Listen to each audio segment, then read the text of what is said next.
Welcome to this episode of the Outsiders Podcast. If you're not following us yet, Facebook, Instagram, TikTok, we're out there. Probably saying something that gets us in trouble. Want to support the show?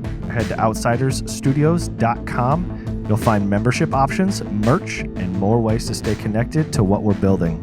Elect Exiles, Brett's podcast, solid theology, clear thinking, and worth your time. Branden's Substack drops twice a week, Mondays and Fridays. It's where he works out what doesn't always fit in an episode. We've got a lot in the pipeline. Stay tuned, and as always, thanks for listening. Hey, welcome to Outsiders Podcast. I am your host with the most. The most what? Neuroses. Yep. Branden Welty. To my left. Brett Woodall to my left. Andrew. To my front. Bryce Slytherin. Hey, that's a copyright strike. Jim. It's not Jim. Just Jim. Welcome back to another episode of Outsiders Podcast. I'm your host, Branden Woodall, and to my right. What? Sorry, I got stuck in a loop. I'm mostly just pandering to all you people that keep leaving us comments. Because you're stuck in a loop too, watching our shorts. Keep it up. We see what you're doing, good and bad. We love the bad. Keep it up. It's fun. You can. There's so much ammo you could do. I'm giving you free material to criticize me. Every time he opens an episode, he's your favorite fascist or whatever. Yeah. You got so much ammo. But apparently, these people love fascism. So I'll keep giving that to them. All right, checks out. Because I'm assuming they're all from New York. You do you, boo-boo. Yeah. I don't think that's true. Probably not. But yeah, keep commenting. We love it. We love the engagement. And yeah. Cool. You can follow me on Blue Sky. And I am the bot that everyone loves. Did you really create an account? I have not. Okay. Thought about it. I know. We've talked about it a number of times. Bad publicity is always good publicity somewhere. Sure. Yeah. How's everybody doing?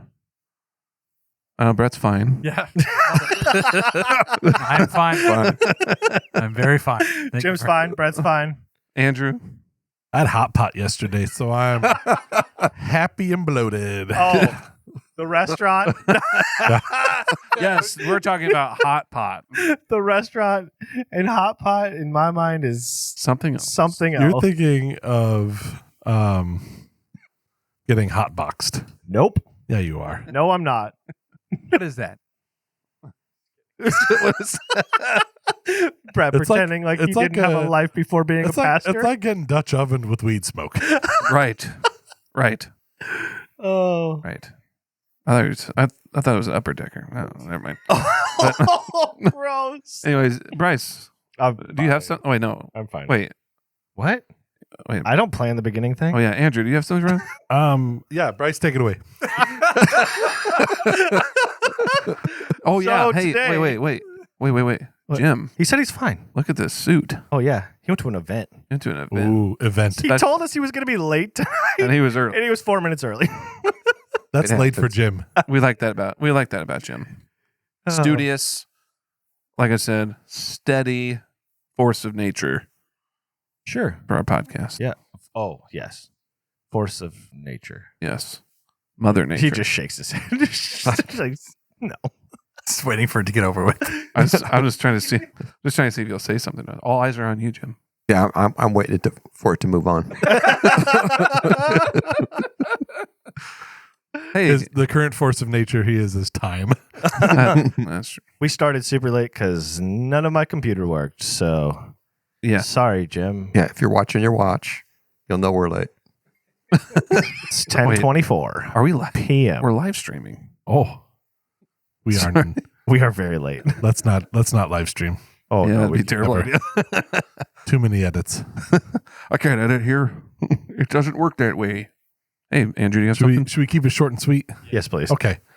We're gonna do some nice, deep, really annoying interview questions for like job interviews. Nice. Just a few. Awesome. Just to learn you guys a little better for our audience. Okay. They don't know us well enough. They know what we're going to have for our last meal. Yeah. Which is very telling. I had one of those things tonight. It was so good. Ooh, which one? The steak. Hmm. It was so good. I creeped on where you were I know you did. with my location. I had the steak and the cheesecake tonight Oh, Ah, damn. Nice. yum. At the event, at the event. Nice. even better. Oh. All right, let's talk super deep and pointless interview questions. All right. Let's just I guess we'll go around. We'll start with Brett Oh, and go this way. you know, my dream before I went into pastoring was to start an interview coaching service. I love to be interviewed. Are you I serious? loved That's I loved interesting. it. All I right. loved it. You're a weirdo. I loved pursuing a job. In that case, Mr. Welter, Wilter? thank you for joining us. Thank you today. for thanks for thinking of me. Yeah. What's the best question you've ever been asked? The one right before this one. Next question, please. What's the best question you've ever been asked? I've never had that question in an interview before. The best question I've ever asked was, why? And then I would go down the road of like, see, again, this is the inside baseball as to how do you interview for a job. I would say why, because then you really get into the infrastructures and the understandings of the company. So why would be the question I would ask you over and over again until we got to the root of what it means to be an active member of this team and of this company and to fit into its culture. Dude, I could do this all night. You sound like a therapist. I could do it all night. I love job interviews. I love it. Bryce is like, I kind of hate you now. but- Dude, I love interviews. I think they're great. And now you never got to do it again. I hope not. You love being interviewed? I do. I do. I You love are being interviewed. so weird. It's the I think chase. the It's the dance. conversation is okay, but the idea that I'm there to be judged. That's the Well, fun. Yeah. That's the fun part. Is it? I like it. I'm insecure, I guess. So. Me too, but that's part of the fun. Branden, same question. What? No, why? That technically was a question. Yeah. What am I here for? Why did you call me? Sir, what are you doing here? No, let's do who's the most influential person in your life? You know, if I could. That's the first. It's the first, not the second.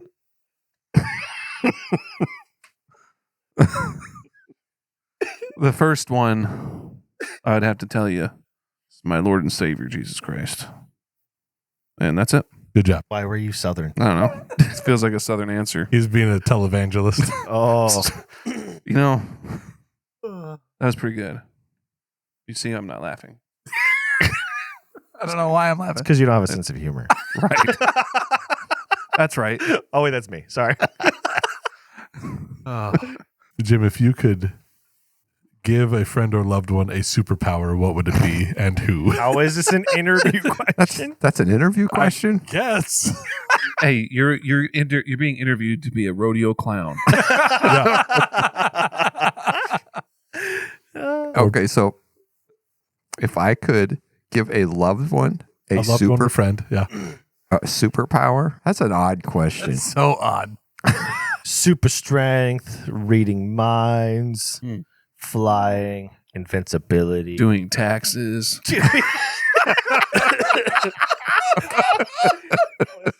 How about spidey senses? Ooh. All right. They called that something else in the MCU. Precognition. Yeah. I think That's not what they called it. that's not Yes. Bryce. Yes, sir. What question can't you seem to find the answer to? How dare you? Right. How dare you? How dare You you? can't find the answer to that one. Right. All That's all right, I got. Sorry. That's good. Mr. Welty. I want to ask you one. All right. Give me the phone. Give me the. No, just think of one. I'll think of one. Oh, yeah, you got one. Go. Okay.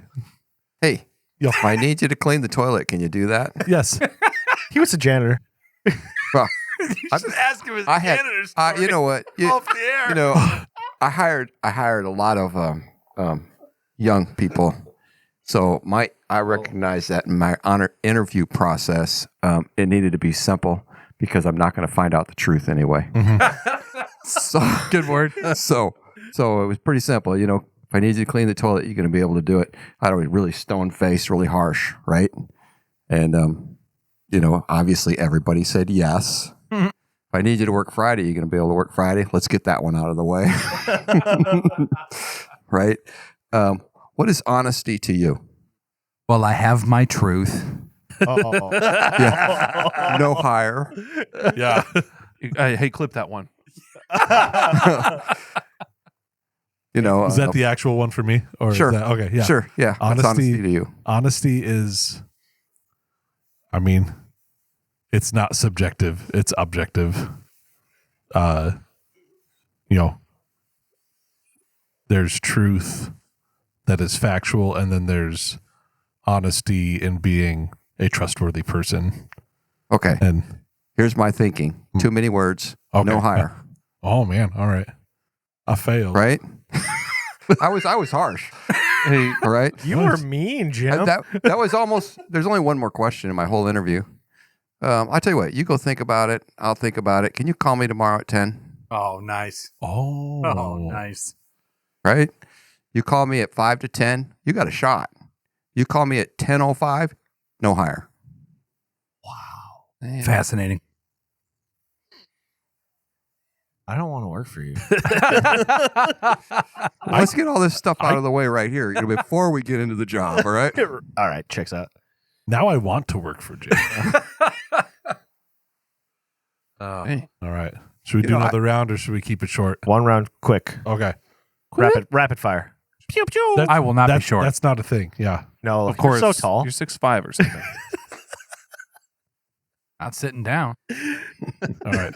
Brett, what's the first thing? You know how many people Hold on. that I've worked with over the years that are like, oh, you're taller than you look like on your computer screen. Every time I've met Please tell me anybody, that's not a real thing. all the time. No way. How could you? So many of my jobs have been remote. So when I go meet them on site, they're all like,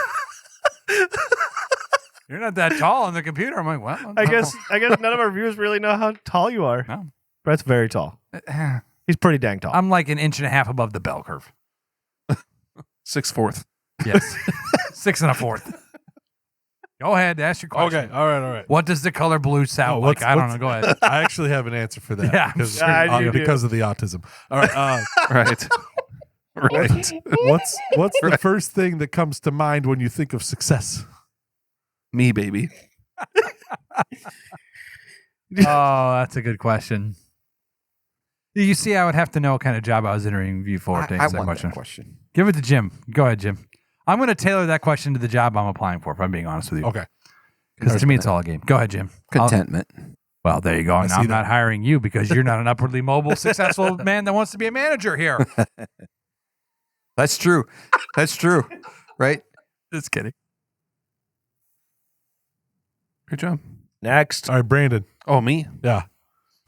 This one's for you. Are you resisting change? If so, Always. why? Always. That's Am a I? legit question. Am No, I? that's a good Hold question. on. Actually, no. Never. Always change. Always change. Hmm. So I can change my socks Yes. once a week. But not his underwear. Yeah. For luck. I don't have that many. No, what was the question? He's already changed his mind. Are you resisting change? No, not at all. Good. I think it's good to adapt to our, surroundings, blah, blah, blah. But you know what I don't change? My faith in my Lord Jesus Christ. Sir, you're interviewing to work at a Wendy's. No. My phone heard you say sir and thought you said Siri. No. I have a legitimate question that I would like to know the answer to. Is there something about change that is it good to want to change all the time, or is it better to not want to change? So when I talk to people that like were in the same job for a long time or went to the same place, like had the same restaurant, like I don't like to do any, I can't even keep a Bible for more than 3 years without wanting to change it. And I know other people that are just like, I don't want to change certain things ever. Like what is there benefit to change versus not changing? I love change, so I don't know.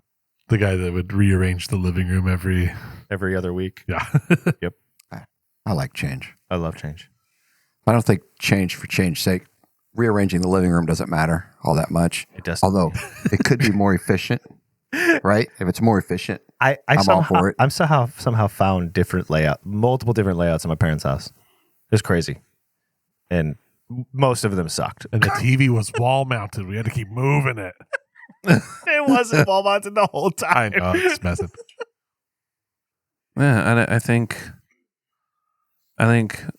the older I get, there's certain things I don't want to change, but like anything secondary for me is kind of open game. What is something that you don't ever want to change? What is something that you're just like really set in your ways about that you just don't want to change it? My name. Your name? See, I have that. I don't. I'm not I would, attached to my name. I would change my name. I'd change my name I would change my name. for sure. If you could get simpler than Jim, I'd go for it. I did help a guy who works today named G. I mean, outside of my faith, Yeah, outside of that. I'm not attached to anything. I mean, my marriage, I don't want to change that. Yeah. But like, Well, I was thinking more of like a favorite restaurant or like a all brand of pen or I mean, like just like is there something that just like you just like you'll never let go of? You just no. I got something I wish they'd stop changing. It's like every time the phone updates, it's like I just learned how to use it. It doesn't bother me at all. How to figure this out. Like I'm used to it now, and then to change it again. That doesn't bother me. That's like my my first like venture into being a cranky old guy. They keep changing my phone. But I also watch all the videos and like what's going to happen in the next update, so I'm like already kind of used to seeing it. Yeah, that is not normal behavior, Bryce. Yeah. I work in IT, so I'm a nerd. Oh, this is definitely a first world problem, but so I used to get the same pair of shoes. So I get like the same brand, same color, and then they would switch manufacturers, and then it would be different, and I could tell. Like when Converse moved to Nike, Yeah. you could totally tell. It's totally different material. And so I was like, and I hated it, so I started wearing Vans. It's because he hates Nike. Well, it's not because of that. It's because they changed the shoe. Okay. Maybe. No, they So did. something They like did that. change the shoe. I don't Like like it something like that. When I get comfortable with it and I like it, like I don't think I'll ever drop Blackwing pencils. Mhm. That kind of changed the way I write, so I like that. Something I'll never change is I hate writing with a pencil, and I will always write with a pen if I have to write something. I hate pencils. I can't even decide if I want to like write in notebooks or type. Like I'll go back and forth. Like I can't. There's just like no uniformity to like my life. Like I'm just very fickle with all that stuff. So I'm not somebody that like. I'm sure there are blind spots, but like I don't have a lot of things where I'm like I just can't change this. I'm always wanting to like try something different or maybe shake it up. And I just don't get the whole I spent 40 years at the same company. I sat at the same desk. I had the same lunch. I drove the same car. Like I just don't get that. I don't either. I just don't. Well, there is something to say for consistency. I agree. I like change because I think everything can be done faster, better, stronger. And so I like improvement. I like growth. So that's where I like change. I even like to see road construction because there's change. Not road construction to fill potholes. You're living in the right city for that to be the case. Yeah. But at the same time, I had an uncle that had the same job, lived in the same house for pretty much most of his adult life, and the positives that came out of that over the long haul were hard to dismiss. Houses paid for, money in the bank, a consistent group of friends. It was just there was a lot in his life that spoke to that consistency. Should we talk about that topic? Just change the whole topic. Yeah. On the Okay, fly. I've decided you're all hired. All right, we're playing a game. Yeah, solved it. I mean, I think That's we're good. done with the segment because That was good. I think that should be a topic. That could be That could actually be a topic we talk about. I would like to talk through the difference because I would agree with Jim, but to me, what I consider to be most important in consistency is outcomes, not necessarily processes. Oh, sure. So I think that's maybe what we're probably saying the same thing but different. But I'm saying I don't need to always sit at the same desk or use the same. But I still want I want consistent output. I want consistent, effort. But I don't. It doesn't always have to look the same every time I sit down to do it. I think that's probably the difference for me. I track consistency based on the outcome, not necessarily the process. Yeah. I think with that though too, I know now recently nostalgia plays a role into that. Like they did it like this before, and it had really good outcome, like you were saying. So I think that's why you see a big churning of nostalgic kind of stuff to keep people interested on moving forward. But I think it's like I'll make a note of this. This will be a topic we talk about again. We'll do it bigly, because they gave us a big present, which was the Bible. Thank you, God. And today, we're going to talk about some things inside of that book, that library of Holy Scriptures, specifically from the Sermon on the Mount. Our reference today is going to be out of Matthew 5:20, verse 20 through 30, which is really talking about the problem that is deeply lodged into our heart. I stroked out. Yeah, you did. You okay? I'm fine. You smelling burnt toast? Well, maybe. Do we need to pause? No. Okay. Yeah, we're going to be talking about the problem in our heart, specifically with anger and lust. You can go back like a couple seasons, and if you want to look at an even deeper dive into the 7 deadly sins, which wrath. Oh, is it one season? With wrath and lust, you can go back to do that. But Jesus talks about this a lot.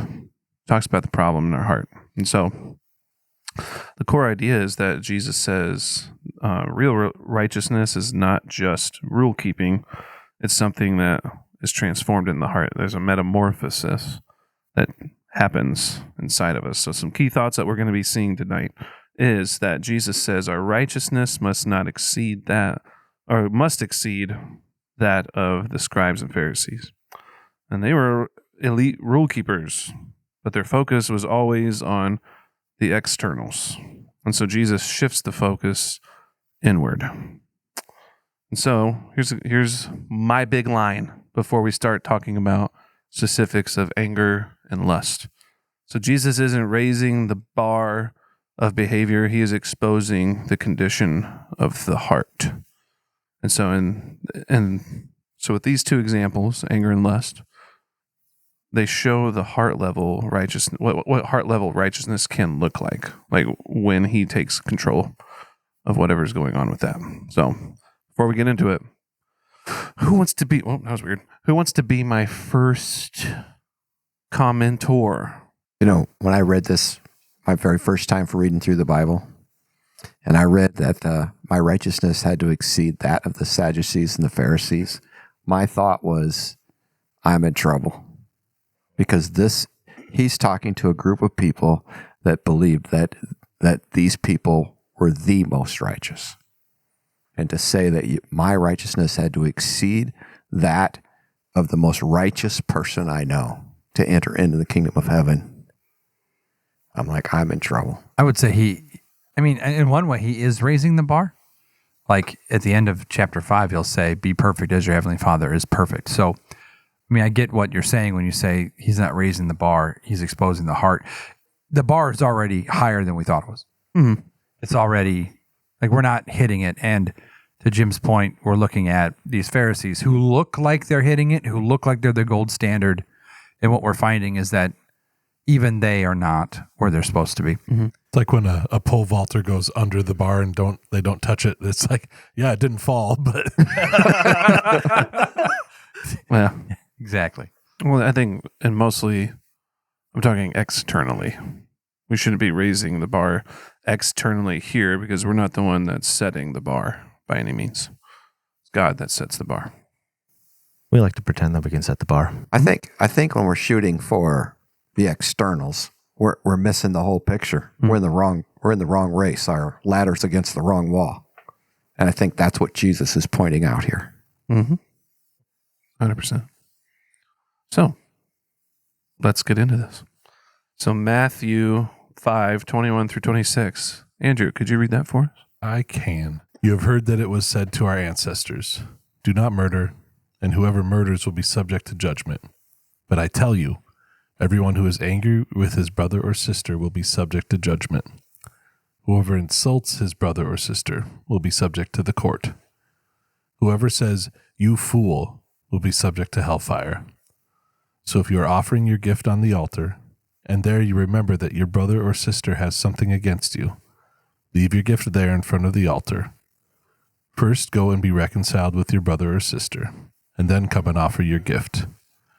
Reach a settlement quickly with your adversary while you're on the way with him to the court, or your adversary will hand you over to the judge, and the judge to the officer, and you will be thrown into prison.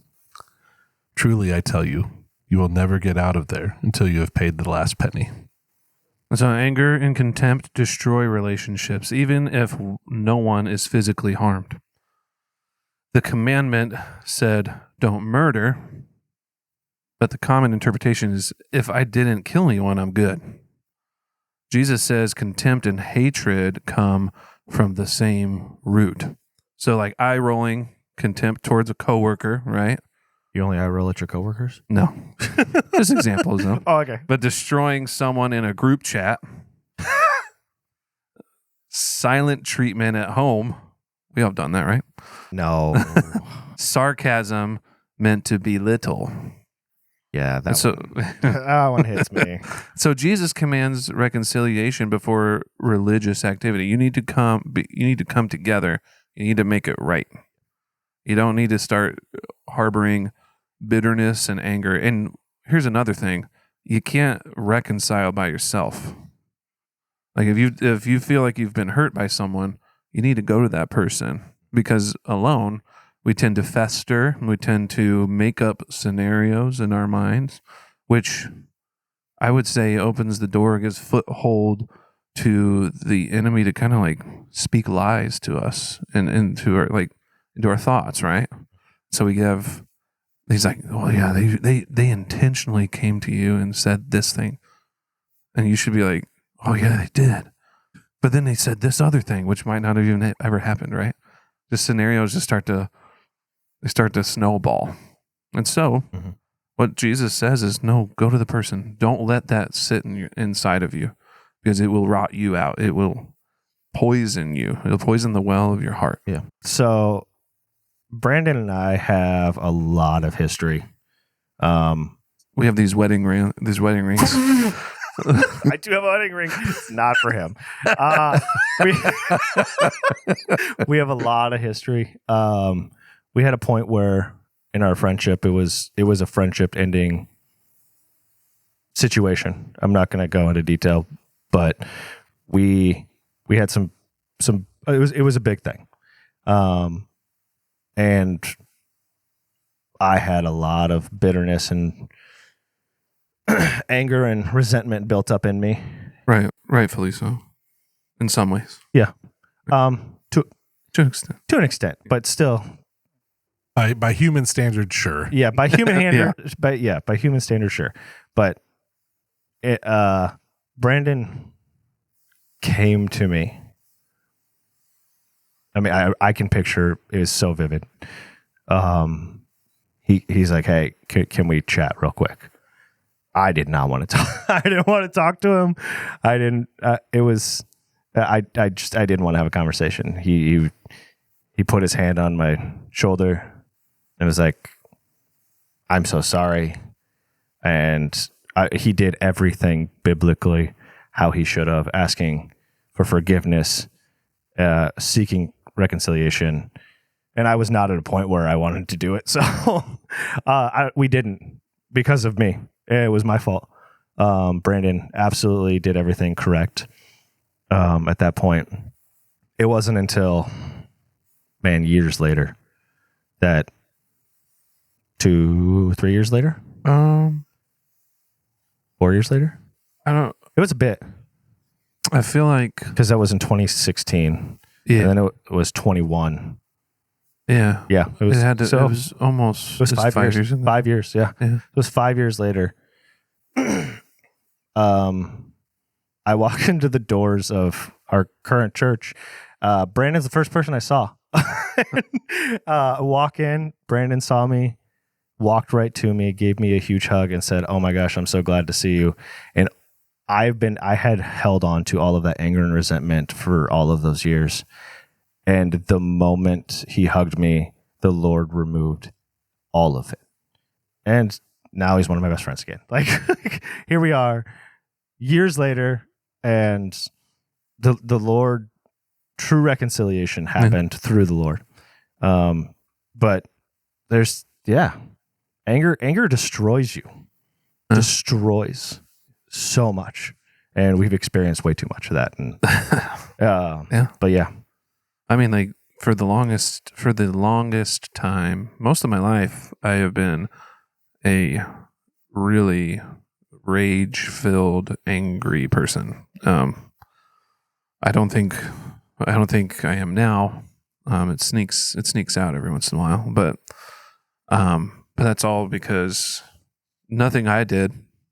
The only thing I did was surrender to God and say, I can't handle this, so you have to handle this. Because I know you can handle my anger, and I know you can take this away and change me, because I can't. I've been trying all these external works to get better, like the theoretical gouge my eye out or cut my arm off or whatever whatever you think. That's in the next chunk. But it's just anytime we try to wrangle our sin by ourselves without God and without people pushing you in the same direction, it's never going to go anywhere. Yeah, and it's just going to stay there. That was my problem for 5 years, because I was doing it by myself, and I didn't want to hand it over to the Lord. I wanted to deal with it myself. I wanted to say, "No, God, I got this. Don't worry about it. I'll come to this conclusion on my own. I'll figure it out on my own." And it wasn't until not until I walked into a church where I don't know specifically what it was, but the Lord in that moment, I felt physically different when that happened. It was crazy. It was awesome. It was. Has anyone else around this table ever dealt with anger, or maybe has some opinions on anger? Why are you looking right at Brett, dude? I was looking at Andrew. From my angle, I'm like looking at Brett. I would say something about the text. One thing that I think is so masterful about how Jesus presents it is that it's really ambiguous as to did you do it or not? So when it says when your brother has something against you, he doesn't say because you did something against your brother, or it's a perceived something. And so it would seem that we are always responsible for dealing with what we know. If we know that our brother is offended against us, and whether that's because rightfully so it sounds like in this case, Bryce had some reasons to be offended against you, and you knew that, and you went to him. But I would even argue if you didn't feel like you did anything wrong in a different situation, but you felt like going to Bryce or me going to Andrew. I mean, maybe it'd be easier to say if going to Andrew, but because I feel like he might be offended, but I don't know. Or maybe even if it's like, oh, I didn't do anything, he just needs to get over it. I don't think this text gives us the out for that. I think if I know that my brother has something against me, and whether it is legitimate or not, like we need to be like stepping into that and going and reconciling. Like we should always be and want to be the ones that are on the front end of reconciling. Like it shouldn't be on us to wait for someone to reconcile with us. If we know, we should go. And that's how I think Jesus presents it, whether it is on us or not, because it looks like it says that it can escalate to the point where the courts get involved and judgments are made, and we don't want it to escalate. Let's just get in front of it. It's easier to stamp out a small weed than it is to cut down a whole garden. Yeah, I like that. And the reality is, in every situation, I have a role to play, and I need to step up and play my role. And pointing a finger at the other person is not that role. Agreed. Yep. I mean, I do need to get over it, but like, You know, The least offendable person at this table. Have you ever taken offense ever? yes, Okay. it was a Tuesday. Much like a night, much like this. can I turn the corner just a little bit? Yeah, let's Ooh. go. So because this is really about a heart issue, and that's kind of that's what we're talking about. It's not about an external issue, and so even in the conversation, it sounds external, like there's an offense, and then I step into that kind of thing. The reality is, it still stems from the heart, and it might look in just a simple frustration or anger or worse, but it says here it's equal to murder, right? And so, if I am so angry at somebody, I do want to end their life, right? Or I wish they would go away. And I literally buy a gun, get set up, take aim, and the moment I pull that trigger, they drop their keys. Am I a murderer? Jesus would say yes in the heart, right? 100%. In the You're court's worse, eyes, you're a failed murderer. in Attempted the murder. court's eyes, I'm an attempted murderer. Right. But the reality is, the root in my heart is murder. Period. Correct. That's a really good example. That's a really good word because it's not about the ends justifying the means, or if we don't take it all the way. Yeah, from the moment we have anger in our heart, we're condemned. That's super good. I think what you're saying too is, in our heart it says, I deserve to be upset. I deserve to I have hate the you. right. Yeah, I have the right. Yeah, You have nothing. your pride and your justifications just coming out. Just Yeah. like, I deserve to feel this way. I don't have to put up with this. Yeah. Yes, you do. And there's no way I should let you off the hook. Mm. There you go. Oh, Mm-hmm. oh man, that's huge because that's how I felt. So Then Oh, yeah. they win, and I Right. want to win. Yes. Here's the twisted way.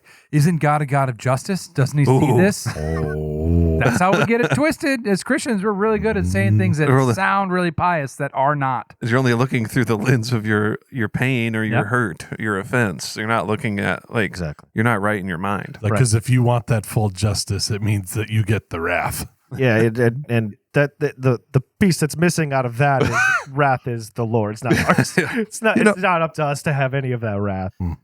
If you flip that, right? Do unto others as you would have them do unto you. The one thing that I desire from others is grace Yep. and mercy. Yeah. So if we want that, we should offer that. Why don't we? Like Well- what? Like that's what we want. What is so wrong with us that because we can't see past what's right here in front of our face, and we don't extend the same thing that we want back? I have a theory. Sin. Well, Well, yeah, I mean, so like, yes, that's would always be the answer. But my theory is vulnerability feels like weakness, and the fear of being weak and vulnerable scares people. But in reality, what you learn the first time you do it is that there is true spiritual power in doing that, like giving grace, doing those things, not judging others, but giving them what you would want. Like there's power in that. There's spiritual power in that. But on the outside, the lie that sin tells us is that you're about to get walked on. You're about to get stepped on. You're about to lose your rights, and you're not going to be able to recover from it. What if they do it again? What if they do the exact same thing again? You're going to have to give even more grace. Boy, I'm sure glad Jesus doesn't think like that. Uh-huh. right. I thought when you had said that, I thought of the story of Cain and Abel. Yeah. Right. Abel had a offering from the heart, like he gave out of the love and abundance for God, but Cain was just doing it out of a work. Like he wasn't doing it out of genuine love for God and the provision of God. And what did Cain do to Abel out of his jealousy and his anger? He killed him.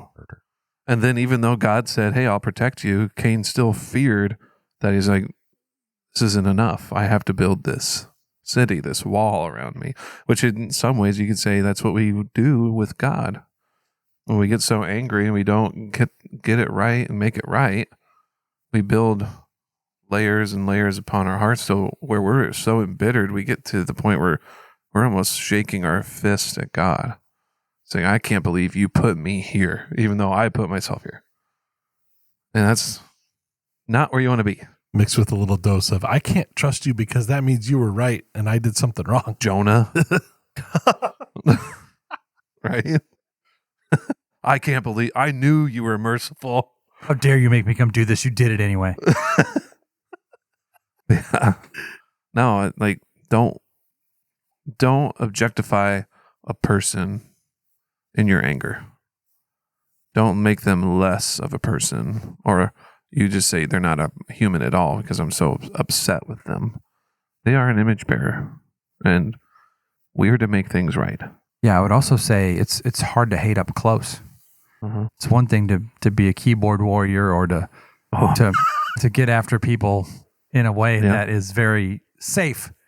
But I think one of the many, many gifts that God gives us by calling us to church, by assembling us, by being near to one another, it's real hard to hate somebody up close. I mean, it's real hard to hold on to hate when your brother's coming and hugging you is what it sounds like. Yeah. And so I think that's the body of Christ. That's us being believers. That's us experiencing tangible ways that God works his grace through reconciliation. And that comes through nearness, I think. I mean, again, I think the text, when it talks about go to your brother, I mean, it's just it's a nearness thing. Reconciliation is a nearness thing, physically near. There's no way around it. There's no way to do it other than that. That like brings it back to hatred being murder. Because like that's anytime you watch like a history like show or listen to a podcast about like any of the world wars or anything involving like physical or martial conflict where there's killing, it always comes up as a topic that proximity makes killing harder. So it's easier to sit at a table and push the button and somewhere a bomb is dropped. It's a little more difficult to pull the trigger from an airplane and shoot a missile. It's a little more difficult to pull a trigger on the ground with someone who's, 50 or 60 yards away. It's a little more difficult to charge them with a short range weapon. It's a little more difficult to stab them. It's a little more difficult to choke them with your hands. Not just in like more difficult to perform the action, but more difficult to go through with it, to psychologically make yourself be able to do it. And the further you get, the easier it is. Right. The thing about reconciliation is it's a two-way street. And to step into that, knowing that I could be rejected, no matter what my efforts are, and I'm not sure I'm willing to do that, also becomes difficult. If I'm going to probably say this weird, but if both of us have the same heart of reconciliation and grace and mercy, we will get there. We can't just leave it up to the other guy. That's Romans 12, right? So far as dependent on you, be at peace with all men. Like the Bible's pretty candid. Like you might not make peace with everybody, but that can't be on you. Like you can't be the one crimping the hose. Like you've got to be all out. Jesus doesn't stop with anger. He goes deeper into another place where the heart quietly drifts or drifts out in the open or makes a giant scene, and that's lust. Lust is everywhere. And so, Andrew, can you read chapter 5, verse 27 through 30? You have heard that it was said, do not commit adultery. But I tell you, everyone who looks at a woman lustfully has already committed adultery with her in his heart. If your right eye causes you to sin, gouge it out and throw it away. For it is better that you lose one of the parts of your body than for your whole body to be thrown into hell. And if your right hand causes you to sin, cut it off and throw it away. For it is better that you lose one of the parts of your body than for your whole body to go into hell. So lust isn't just about physical adultery. It's about using people in your mind, looking at them, objectifying them. So the commandment says that do not commit adultery, but Jesus exposes the internal version of the same sin. So lust trains us to see people as objects instead of a soul or an image bearer. And so noticing someone is attractive is pretty normal. We all would say we find our wives attractive, right? But lust is cultivating some sort of fantasy or a desire for someone who is not your spouse at all. So lust is when I turn a person into a product of my own use, right? Seem pretty legit? Yes. Uh-huh. Yeah. There's a lot like, oh man, our culture is so sexualized. Our culture is driven by the objectification of both genders. It's not just men objectifying women, it's women objectifying men. We're all equal here. And it doesn't help the mind, especially like young men who are trying to walk the walk and like keep their eyes set on Christ. But there's this stuff, and it becomes easier to access when you have infinity in your pocket, or you don't have any guardrails. You weren't taught to look at a woman respectfully. Like maybe it was like even in the church growing up, you're like, boys will be boys. This is normal. People still say that. Yeah, of course. Yeah, of course. And it shouldn't be that way. Like we should be more reverent to what God has made. We should respect women. We should not look at them as objects for our own pleasure. And I think that, it's everywhere. Lust is everywhere. It's hard to get away from. Right? It's a hard topic for sure. Yeah. I mean, it's not one that people want to admit they have a problem with. It's not one that,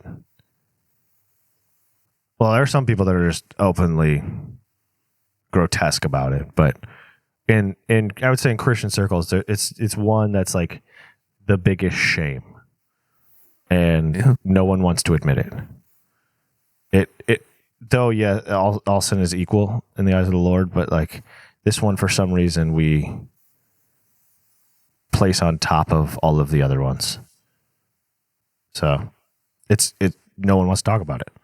I think we mentioned back in our lust episode with 7 deadly sins is that like sexuality is something that God made that it was good. Beautiful. Yeah. But because it brings life, seems like the devil targeted that to distort that. And yeah. But why does Jesus go to the extreme and with the language that he uses of gouging out the eye or cutting off the hand? It just seems like to us, if you're just reading the Bible for the first time, it's like, Jesus, like, what do you mean I need to cut my eye out?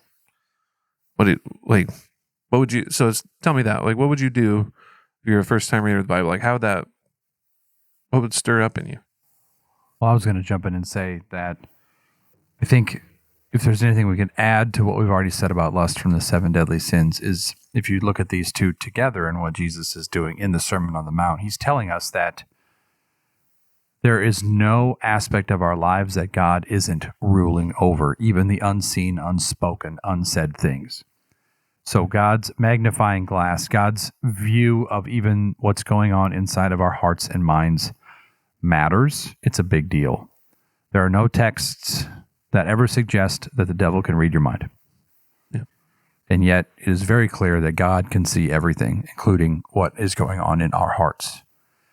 And so what I would want to say then about why is it that the language is so strong? Well, if the problem is greater than you thought it was, it stands to reason the solution must be stronger than you think it is. Yeah. You're telling me that the commandment that we got from Moses is not good enough. That's what Jesus just said.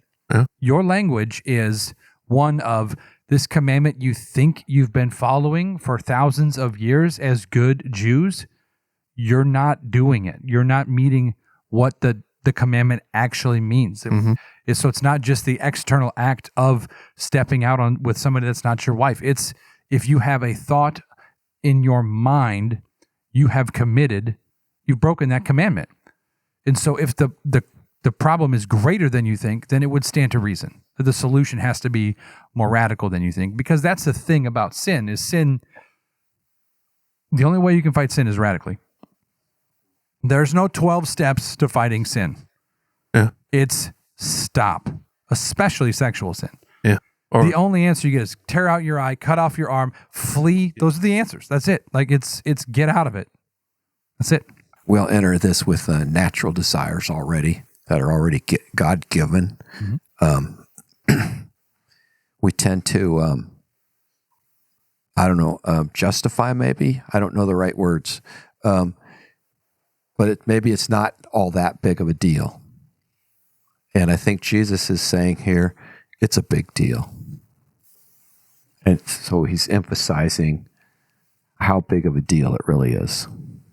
Yeah, clearly they were doing something that they're. I don't know if they're trying to justify it to him, or like, we obviously don't have the entire conversation, but they're trying to justify something that they're doing. And Jesus is like, no, you are clearly missing the point of what was the instruction given to you. And why are we even at this point? I would say of all the things that we talk about, sexual sin is the hardest. Because, and here's why I would say that. One, because at the root of it, it can be a good thing. Desire, rightly applied in the covenant of marriage, is a good thing. So, and the other problem is it's a creation thing. Like, it's built into men and women to want to be fruitful and multiply. That's the commandment coming out of the garden. So it's natural for that. But I think the problem is the church has just lost the narrative. This is such a taboo topic because the world has ruined it so profoundly that we can't even talk about it with it being like, ooh, okay, this is icky, this is gross, this is terrible, save it for the one you love. Yeah. Like, that's a great message for, a 15-year-old. Right. Oh, yeah, this is bad, this is terrible, this is awful. But this is what I'm waiting for? Like, how, we just, from the jump, like, we need better conversations. We need better, clearer thought about it. How can you be young and full of passions and live well, and wait for the right time for those things to be good? So it's tough. I think it's a tough one. I think we said all this when we talked about it the first time, but oh yeah, it's tough. It's difficult. But I also think if you're hiding, right? If you have your phone, you're hiding, and when someone comes around, right? That means you're doing something. There's something wrong here. If you're being sneaky and even when it comes to anger, if you're like, the person that you see you're upset with, and you look at him, you just look down at the floor. You're trying to get away from him. You're not trying to confront the problem. When you're hiding your phone or you're slamming your laptop down, anything like that, like, you're doing something. You know that there's something off here. And if you get caught, there's going to be some consequences to it. There's going to be some, rightfully, an appropriate amount of shame comes with this kind of exploitation of the human body. And you should feel it. And so when you said the radical language of just get rid of it, we live in a culture now that men and women, whoever struggles with a addiction to pornography, we live in a very good society right now where you could get a different phone. Like, I'm just talking about a practical step. This is one practical step. Get a different phone. Start off, put some tension in your life. If you're trying to walk faithfully to God and you're trying to follow what He has said for you to do and for you to be, it is worth the tension in your life to do it. It is worth killing some sin, right? It's worth doing these things. It's not, I can't because everyone else has one. Well, I guess you don't get one right now. Yep. Because you are obviously out of control and you can't get things under grips. And sometimes it's okay to take that step. It's gouging out your eye. That's a really good word because it fits with the scripture. Cut off your arm, right? Because it'd feel like it. Yeah. You took my phone. But there are different phones. There's things to do. That's a practical step. Obviously, you're not earning anything, but it is going to help you in some way. Mm-hmm. Or get someone that's going to ask you the question, what did you look at today? What did you do? Like, find accountability. So, and with anger too, I would say. Find accountability. If you know that, hey, I'm like Brett, say if I came to you like, I'm just so upset with all these people. A lot of times you're like, well, why? Give me the reason why. And then usually it's just like, well, blah, blah, blah. That seems silly, right? That seems like a silly thing to be upset about. or if say I come to Bryce and say, I'm struggling with what's on my screen. Mm-hmm. But if I hide it from you and you just keep pressing it, we have to get to the point where we're comfortable with pressing people a little bit. It's like, no, you need to talk. Like, you're hiding something. I know what you're doing. Like, spit it out. Like, say those things, not in a harsh way, but just in a way of like, hey, you need to, like, I'm here for you. I want to see you on the other side of this. Right? Yeah. The other practical thing I would say is remembering Psalm 52, 51, whichever one David confesses his sin of Bathsheba. I think it's 51. Against you alone, God, have I sinned. Yes. Like, it's only a sin because it is first and foremost an affront to God. So I would say, when, especially about lust and anger, but lust specifically, I think because there are other people involved, like if you're married and you're doing this type of thing, like that's a betrayal of trust. I mean, that's adultery, as the word says. And so there are real world there's big problems in your life if this happens. But that doesn't make it sin alone. Just because it's going to wreck your marriage, that's not the benchmark for sin. The benchmark for sin is this is an affront to God. Right. And so if we're not first humbly realizing that we need to live in a way that says God sees everything, that's the whole point of this, isn't it? God sees your heart. The reason why you need to cut off and gouge out your eye is because you're not hiding anything from God. You're not following the commandments. You're not living a holy life. And that's, I think, I think we should start there. And then that gives us the proper motivation to change our phones, to brick our phones, as you've said, or other techniques that there are to prevent these things. Or I just think the part of this conversation in my mind that gets missed is the holiness of God. Yes. We need better motivations. We need lasting motivations, holy motivations, not just, I don't want to get caught. I don't want to lose my marriage. I don't want to be seen as those are bad things. Yeah. But those should all hopefully be coming out of a place of, and I don't want this God whom I love so much and this Savior who died for me.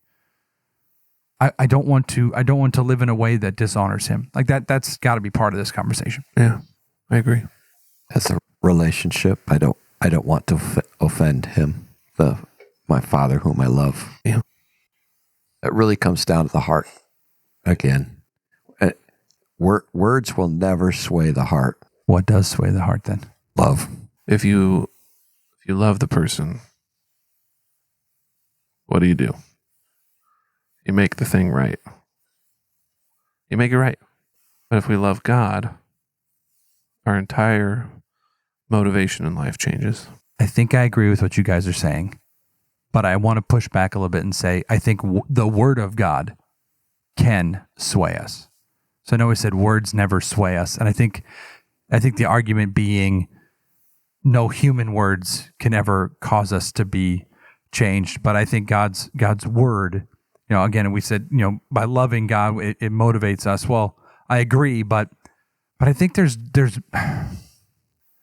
I'm going to say magic. That's not the right. There's power in clinging to the promises of God in our moments of need. Mm-hmm. I think the working out of our love for God, our motivation comes through clinging to a promise. again, like in 1 Corinthians 6 or 7, that says, flee from immorality. Like clinging to that in our moments, saying, I need to run.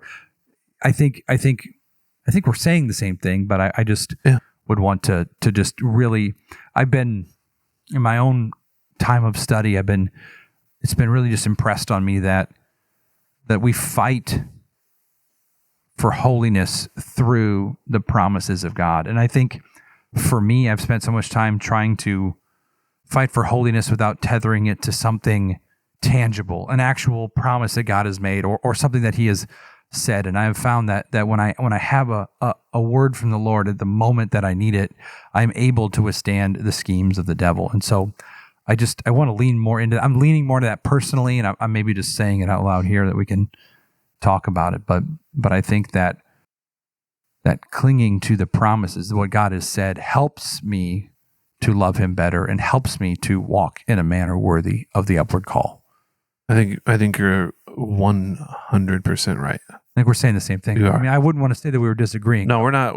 You're completing the entire idea, but you're 100% right, because how do we learn who God is? Right. How do we learn who we are supposed to be? Through the Word.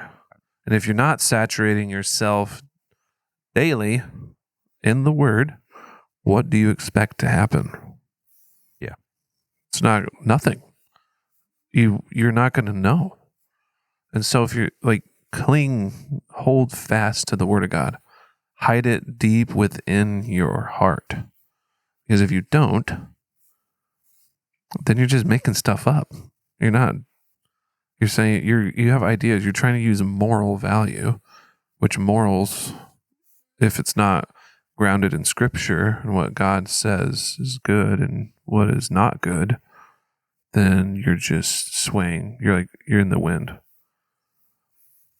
You're a boat that has no anchor. You're floating around the ocean, not knowing where you're going. I love God's word. And the answer's in there. But human arguments aren't going to be helpful. I agree. Don't you just notice that an argument, even the best of arguments, just doesn't ring as true as when someone brings a biblical argument? I just feel like, to me, it's like hitting a tuning fork. You're like, it just rings in a certain way. Like you just hear it and you're like, okay, that's right. That's right. That's not, there's something about that. I just think, I don't know if it's maybe like 1 Corinthians 2, where it talks about only the Spirit of God knows the mind of God. There's just something special when we hear a tight biblical argument for something. It's like, okay, I really get that. That sounds great. Like some of the stuff you guys have said tonight, like part of the fun of doing something like this is like, it sharpens you. And I think it's because we're making better biblical arguments. I didn't think of it that way. It's all in there. And I agree, but the way you've said it has made it clearer for me. It's like I'm more in tune now with God than I was when I sat down. And that's part of the fun. Yeah. You know, that assembled together with people of like faith, right? I think that really is speaking to the idea that you're having conversations, that you're talking about these things, so that you have multiple perspectives coming into your life, multiple counselors. Is wise. And even though we might not think of ourselves as counselors, but we are holding one another up, and we're all putting like a different angle, because that's the way we see it. That's the way I see it. And when we talk it out, it starts to develop a bigger picture within me. Yeah.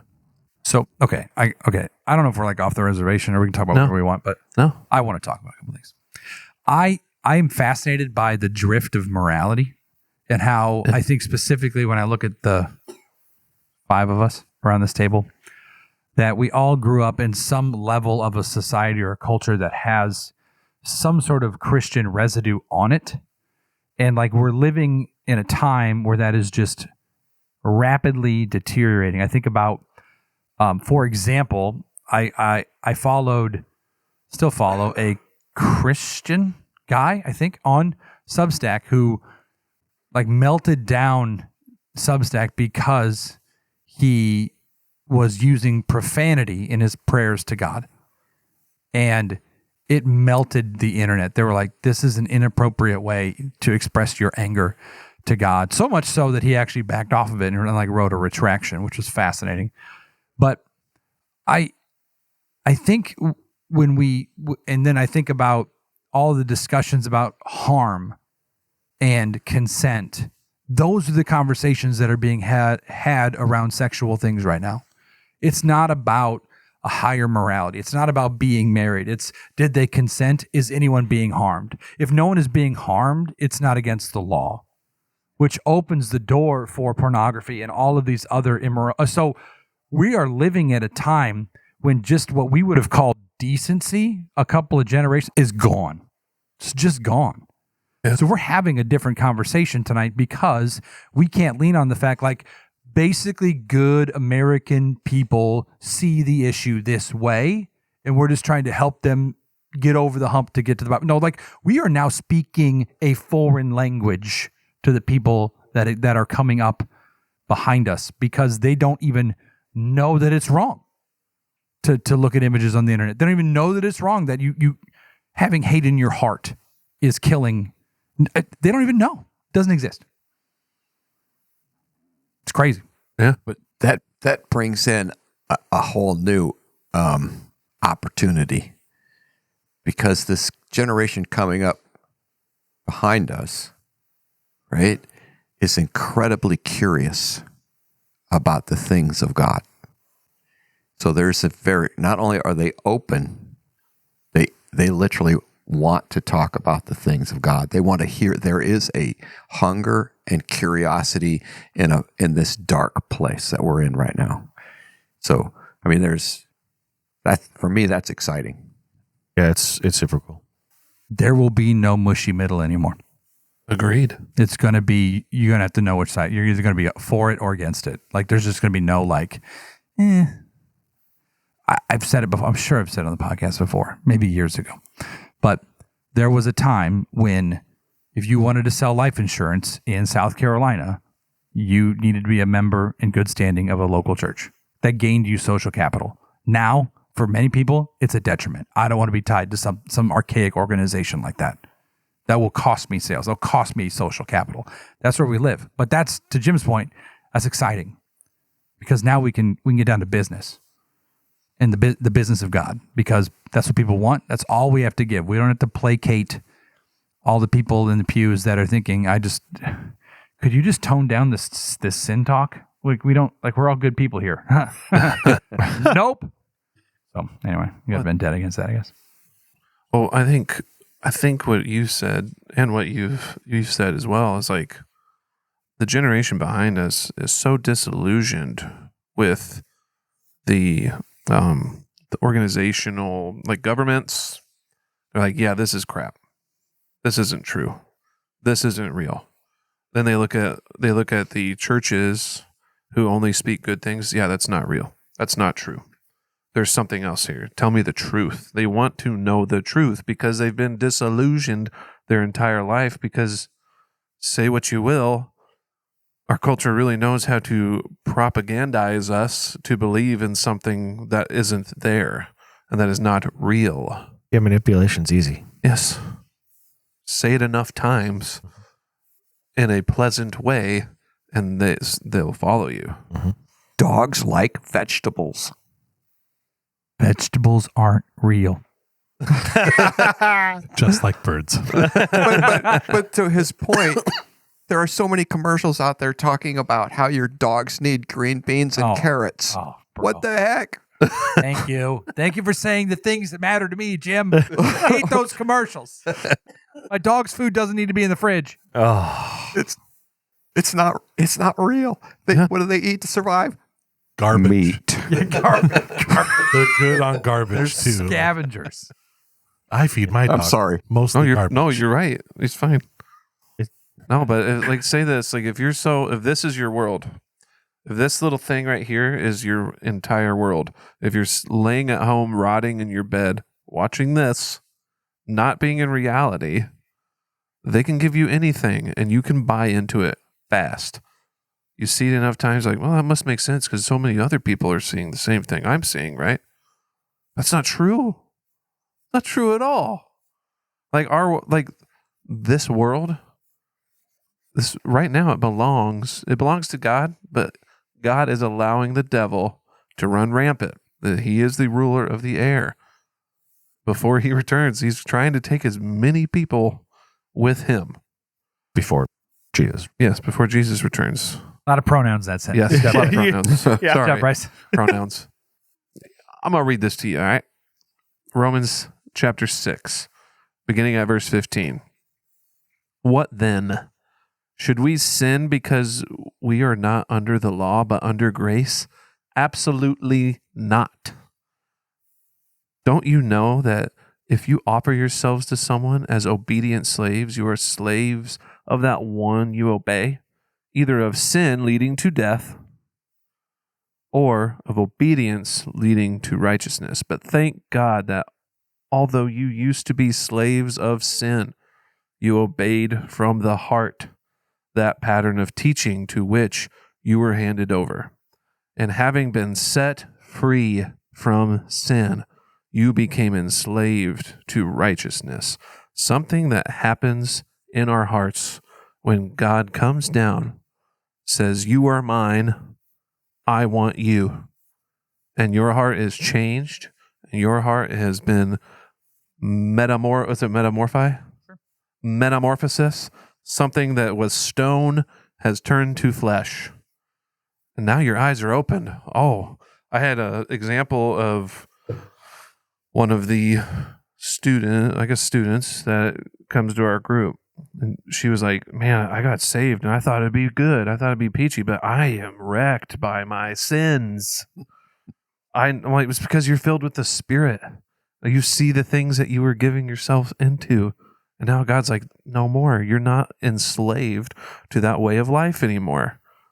Those chains have been pulled off. You have the yoke of righteousness on top of you now. So live in that, walk in that, trust Him. When your eye turns a bit and you see this, nice shiny thing, at least it looks shiny, it's actually just a big piece of crap that's from the devil. Then you're like, oh wait, then God's like, no, follow me. Keep your eyes right here. Come this way. You have been changed. I'm just saying, sin is crap. Let's just say, we just put some words to it. It's a giant turd. It's a giant turd. They did polish a turd on Mythbusters. Exactly. You can do that. So it's like, you've been changed. Anger and lust, yes, they might be a vice. They might be a thorn in your side. But if you keep following God, it'll get better because He's the one that's changing you. He's the one that is taking that sin away. Sanctification. Yeah. A righteous person will fall down 7 times and get back up 7 times. An unrighteous person will fall down once and stay there. It's a fight. Are you in the fight? Yes. I would say that we would all say, yes, we are in this fight. Yeah. Mhm. Because we know the outcome. That's Jesus. We have to be with Jesus. We don't have to deal with this sin anymore when that time comes. So blessed be His name, not our own. Mm. I have nothing else. We're good. We're good. We've solved it. Nailed There it is. There it is. Nailed it. There it is. Yeah. Nailed it. Follow us on socials. Comment. Please keep commenting. Oh, please. We love your comments. Please keep commenting. It's just so fun. I want that guy to come back and say, what are you even on? Wherever you are, guy, keep dropping that wherever you want. What are you on about? What are you even on about? What are you even on about? I think that was the quote. Here, pull up a. I have my phone's Oh all shoot! Ah, Sorry. We'll look at it later. we'll read get your comments. One of next these times, we'll pick a comment out. We'll tag you. You'll know we see you. How about that? Sound good? What Sounds are you great. even on about? Engaging with our people. That's what He's on about. Oh, okay. Okay. Andrew, get us out of here. Father, Son, and Spirit, give us a heart to care for those in the margins, to show grace to those who are difficult, and to love all we come in contact with. Amen. This has been Outsiders Podcast. We'll see you next time. That's creepy. Thanks for listening. We love you. Bye. What are you Bye. even on about? There you go. Thank you.